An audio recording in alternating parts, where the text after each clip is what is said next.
1 minute আমি শেষ করে দিই, যেহেতু এটা খুবই বিখ্যাত একটা ওয়ার্ড, সারা যতদিন পড়াশোনা করবে ইংরেজি সবচেয়ে বড় ডিকশনারি শব্দটা আপনাদের এটা জানা উচিত, তাই না?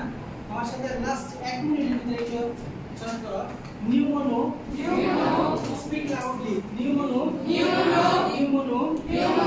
Ultra, microscopic, silico, volcano, coniosis.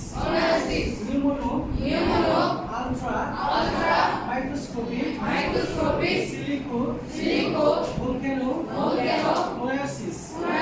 Pneumono, ultra, microscopic, silico, volcano, coniosis. Pneumono, ultra, microscopic, silico, volcano, coniosis.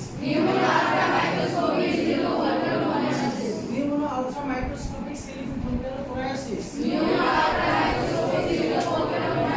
আচ্ছা, আমরা যে স্কুলে আসছি এই স্কুলটার নাম কি?